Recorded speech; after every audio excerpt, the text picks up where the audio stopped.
Hello, everybody. I am so excited to be here today to share a story about Reiki for cats. So, I have a almost 2-year-old cat now, Ember. She's a beautiful Siberian. I'm allergic to cats, but I get to have her because she's a Siberian. So that's been nice. And a little background. So, we got a cat because my youngest son had been asking for a cat almost every day since he could speak. And I always thought cats are out of the question. I'm allergic to cats, and so is my older son. We can't have a cat in our house. Nevertheless, he'd keep asking if he could have a cat. And one day I went to a friend's house, and she was telling me about her hypoallergenic cat. So you gotta be kidding.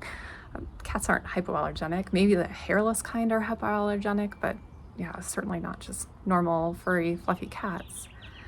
And she showed me her fluffy cat, and she said, yeah, my cat right here, he's hypoallergenic.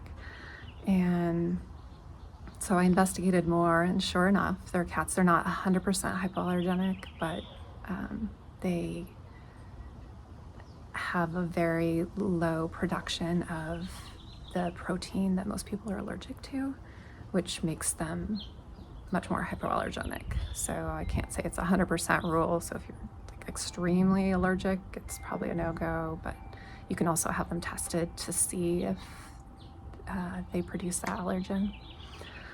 So we decided after finding this out that we would get our son a cat. And so we got her when she was about 13 weeks old, I think. And so I'll try to show her to you in a little bit. She's somewhere napping right now, but I'll see if I can find her and introduce her to you in the video. So anyway, Ember, being a nice, young, and very feisty, hyperactive kitten, likes to eat things. And having 2 boys in the house, it's really hard to keep everything cleaned up and put away that she could potentially eat. And she eats things we just sometimes don't even expect. She has a fascination for chewing on plastic. Like, she just loves chewing on packaging.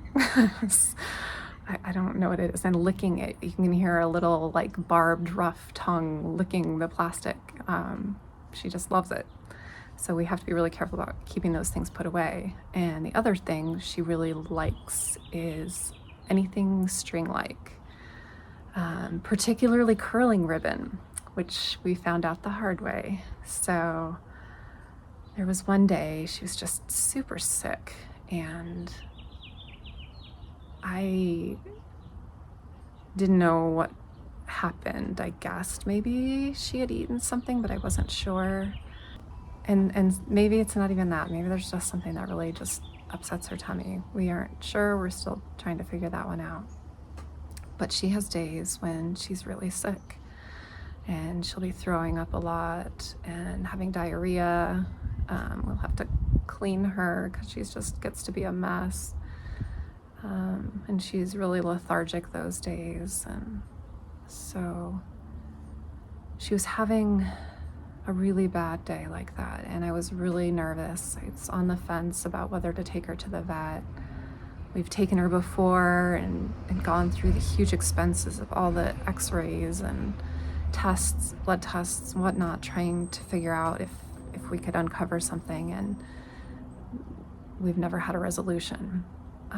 So I'm sitting there looking at my poor, horribly sick cat, wondering what I should do, and just giving it time. So I gave it a good part of the day, and she still seemed miserable. And so I thought, well, why don't I just try giving her Reiki? Let's just see if it helps. And so she was laying on my bed at the time. So I kind of sat down on the bed and asked for permission to give her Reiki. And she she certainly said yes. I could feel like the Reiki instantly turn on, like it was a definite yes.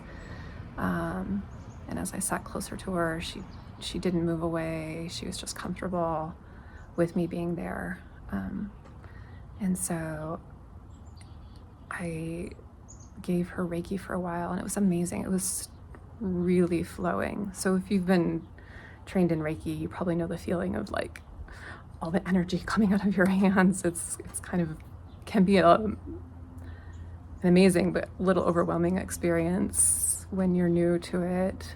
And even when it comes on really strong like that, it can be a little shocking sometimes, in a good way, but it's surprising.